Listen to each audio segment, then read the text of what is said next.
Okay, we are on the afternoon break in the questioning of the undercover police officer, Jason Bishop, who, using the code name Red Herring, infiltrated activist groups in London between 1999 and 2005, including Reclaim the Streets, Earth First, and Disarm Dicey. He's been questioned further about his reporting. I'm joined by Pam, who, first time at the inquiry. What have you made of what you've heard from Jason Bishop this afternoon? Yeah, well, it's interesting to be hearing somebody who was at a meeting you were at and wasn't being honest about who they were. Sure. But I think most importantly, I'm really proud of the impression of activists that's coming over as decent people, as friendly people, as people going out to get a message across, not to create violence on the streets. And that's been gratifying. But the lack of contrition or embarrassment about duplicity is a little bit like galling. And then actually I'm also really quite, am I naive? But I'm stunned at the number of different dirty tricks, the different levels of policing bad behaviour that we're hearing about that are not lawful. I think that one of the big smoking guns really was about the use of disruptive and harassment tactics. Yeah, the general harassment of activists. That phrase was used, and it wasn't problematized, and it was normal. It was to be expected. I mean, that was awful. I mean, and then the possibility of the tires let down and bolts on wheels undone. Yeah, which I mean, very. Taking down tires is one thing, but loosening the bolts on the wheels, I mean, that is an attempted murder essentially. And this was just, this is what police do, with impounded vehicles taken from activists. I mean, particularly that document about the harassment and the disruption tactics. I mean, it was put to him to Jason Bishop that maybe this was problematic. That he was like, well, these are people trying to organise a protest, as if that was a justification for it. And it was, because the Met Police had a history of inadvertently funding Reclaim the Streets, they had to shelve that particular plan and just go for repeated stops and searches, which obviously you'd have to find some justification for. But I mean, it's very much cart before the horse when it comes to justifications. And where funding of was being sued for something they'd done that was unlawful. Yeah. So it's very clear whose fault that is. I know. But that generalized harassment and the tactical use of surveillance and stop and search, or arresting people before a demo or an action,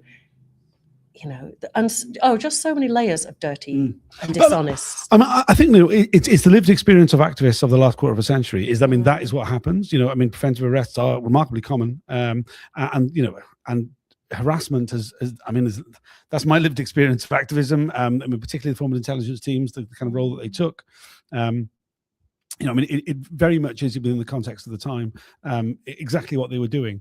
I mean, when it was put to him that this was also a problem because one of the organisers of their targeting was undercover police officer, he just pretended not to understand the question. I mean, something which we've seen from Bishop throughout his evidence. I mean, the reason we've gone to a slightly early break is because he pretended, he was suggesting that it was frozen, the stream was frozen, he couldn't hear the questions. I mean, this is when it was getting to very pertinent questions about his knowledge of commercial covert human intelligence sources within Earth First summer gatherings, which he said he knew about. And he's like, how did you know? He went, I can't hear you. I can't hear. And I mean, I don't believe him. Yeah. It's really horrible. It's really worrying, and it's not what you hope for. And it's and he's getting a very respectful, sort of a gentle ride. We were talking about how much apologizing is done for the question and etc. That's sort of it's short of letting him off the hook, but it feels like there's something in the way. Yeah, the assistant counsel to the inquiry, Daisy Monaghan, who is putting forward the questions, is not giving him much space for any of the questions to breathe. There have been a number of times where she's asked a question, there hasn't been a forthcoming answer, and she's just simply moved on. She has moved on. Yeah, she's gone quite quickly, or she's sort of apologized for the way she's asked the question and reframed, and I wanted a squirm and an answer sometimes. Yeah, and feeding. I mean, literally. I mean, early on this morning when he was asked about his cover employment and he went quiet, she went, "You can say pirated DVDs," and he went, "Oh, pirated DVDs." I was like, what was the point of that? Yeah. Weird. Yeah. Strange. Other than that, what were your impressions of him as a witness? I mean, did you find him credible? I don't know. I am unnerved because I knew him in meetings, Right. and maybe some meetings that were smaller than the ones he's talking about. Okay.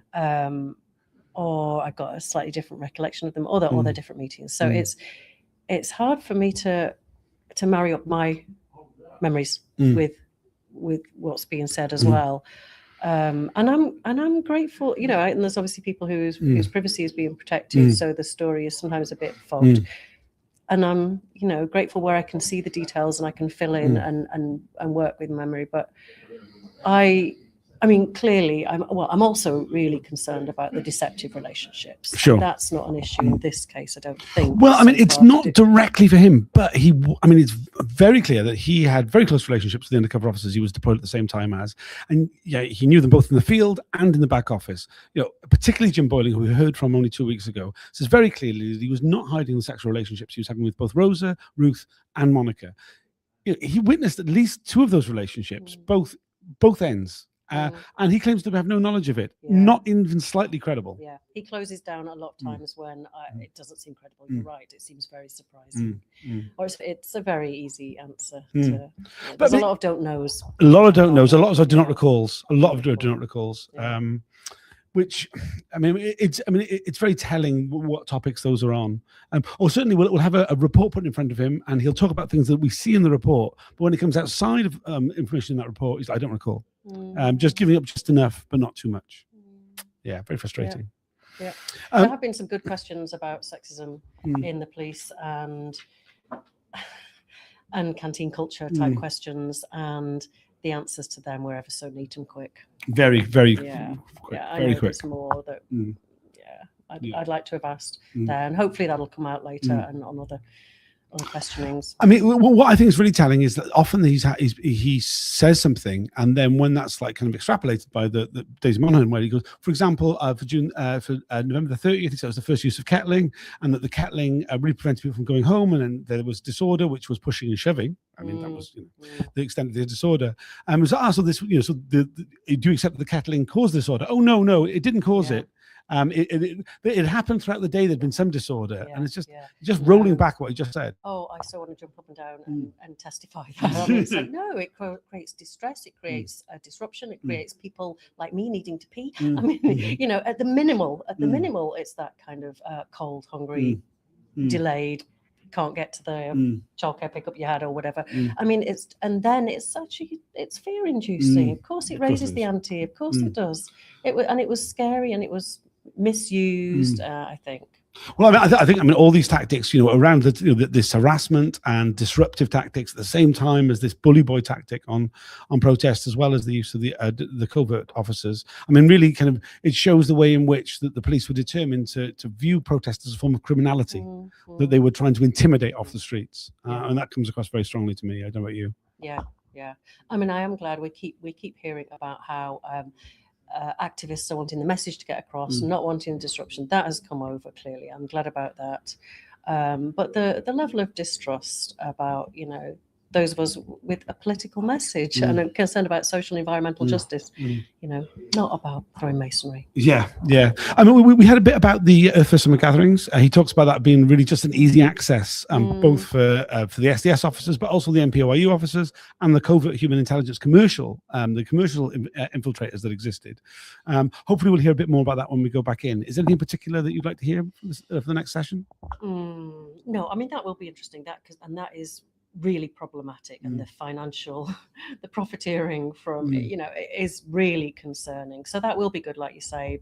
But I want to get on to I want to discuss the you know, the sexism, the lack of respect, the duplicitous relationships that also really upsets me. So it's only a short break, and we should probably head back in. Anything you'd like to add? No, that's it.